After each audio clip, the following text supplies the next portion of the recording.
I want to turn now to Father Edward Beck, a Roman Catholic priest, religion commentator, and author. Father, good morning. As a parish priest, what did it mean to your community to have a pope who was so charismatic and put such an emphasis on those interactions that were grounded in humanity, personal?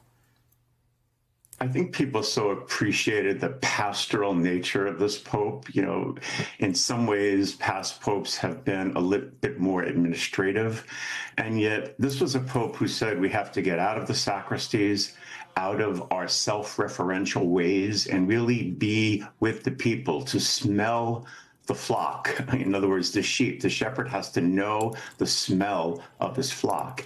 And this pope really believed in mixing it up. And because he had had a history of being a pastor, especially in Argentina, and he was famous there for going into the barrios and mixing with ordinary people, I think people felt this pope was accessible. He was fatherly or grandfatherly for them.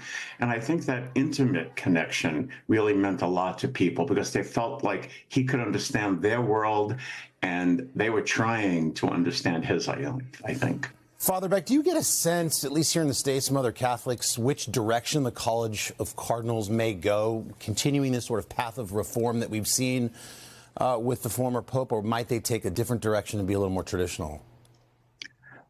Well, you know, Craig, that's an interesting question, because, as you know, this Pope has appointed over 70% of the new cardinals who will elect the Pope in the next conclave.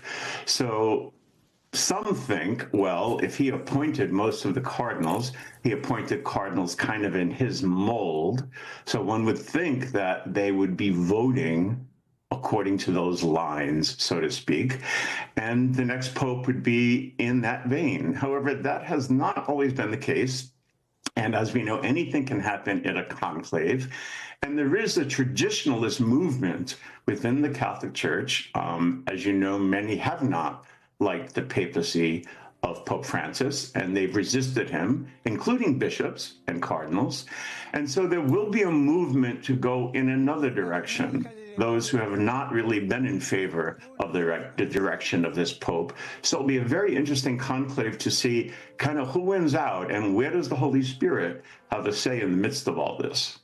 Father Beck, we've heard a lot this morning about this Pope's legacy and reaching out to the marginalized, the least among us, if you will. But it's also been refreshing to hear that he had such a sense of humor as well, apparently.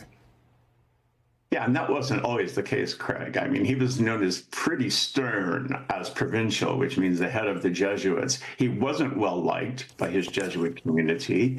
He was pretty authoritarian. They didn't consider him accessible. And yet, the more he became pastoral, the more he began to mix with his people. And then he said something that when he was elected Pope, something changed in him. He attributed it to the Holy Spirit. And there became in him a humanity that was almost new to him. People said he smiled more, he joked more, and suddenly he realized that on a world stage, his responsibility was to be pastor not only to the bishop as Bishop of Rome, but Bishop of the Universal Church. And I think he took that role very seriously, but he needed also to show a certain amount of humanity and accessibility in that role. And he, I think, worked really hard to do that. And one of the first things he said as Pope was, "Pray for me." Yeah. A real sign of that humility. Father Beck, thank you so much. Thanks for being our condolences to you. Thank you, Father Beck. Thank you. Hey, thanks for watching. And don't forget, you can catch the Today Show every morning on NBC, or take Today when you're on the go. Just follow the Today podcast on Apple Podcasts, Spotify, or wherever you listen.